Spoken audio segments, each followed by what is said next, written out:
A local sailor is working toward being part of the biggest sailing event in the world this year. Yeah, but he needs a little help from you. Mike Catalano was out on the water with him, preparing for what he hopes will be the race of a lifetime. Yeah, this was a lot of enjoyment. You know, people sail for many reasons.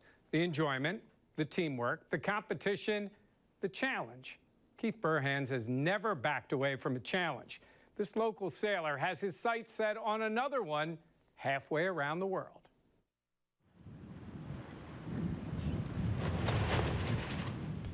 Keith Burhans is a sailor, and an excellent one at that. But for this brief period of time, he has to be a bit of a politician because he needs your vote. Well, it's a Facebook contest, and I just happened to be reading it, and I said, wow, this is a heck of an opportunity. And basically the top 5 vote getters, it's a popularity contest, so the top 5 vote getters have a chance of being selected by Ian Williams, the skipper of the boat. To call the Abu Dhabi a boat is like calling a Lamborghini a car. It's been described as a rocket ship, one of 6 boats taking part in the massive Volvo Oceans race, 39,000 miles around the world. But they're really exciting boats, and it's just a great opportunity. There's very few chances for for any sailor to jump on board one of these boats when they're really in race mode.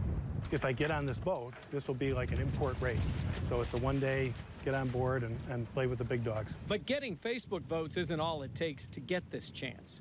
They'll take the top 5 finishers in voting and then pick a winner based on their sailing story.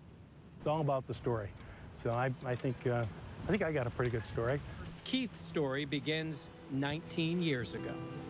My daughters at the time were 4 and 10, and we were Sunday afternoon we went out fishing here on Lake Ontario.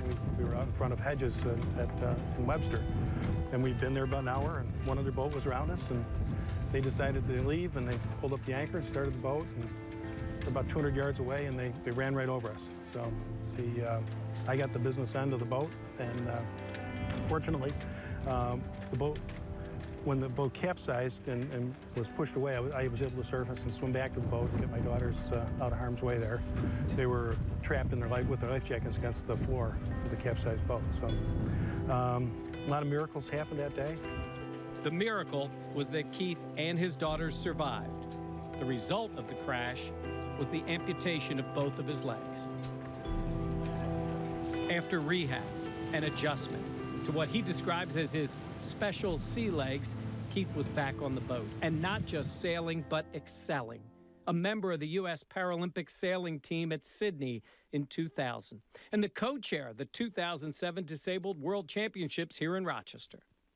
I've been blessed in my life to be able to do a lot of things. The Paralympic sailing was really fun. Creating adaptations for severe quadriplegics that are still being used. He's done much for others in sailing. This would be for Keith and all of those people who really know his story.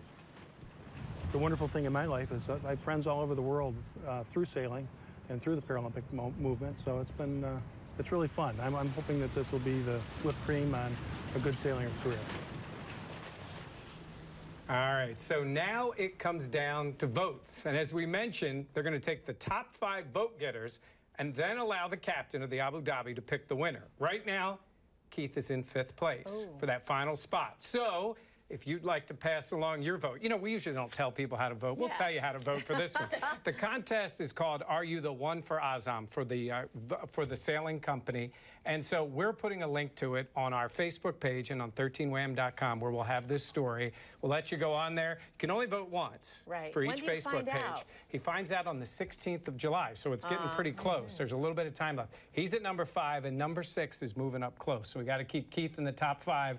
And then the captain gets to pick, and then they'll decide which vote he gets. Well, if you hear his story, how can you not appreciate what he's been through with his special sea legs? Yeah, he's an amazing guy. And I got to go out on the boat with him a couple of times. We've been out there, and his guys love him. The guys who are out there with him, they compete with him, and they're all rooting for him, too. And they say nobody deserves this opportunity more than Keith. He's done a lot for the Rochester Yacht Club and for sailing in the area. And like I said, this would be for a little bit of giving back to him. Right, I think would be nice. Just go to our website. We're both there and on our Facebook page. Thanks for sharing that story with us. Sure. Got to follow up on that for sure.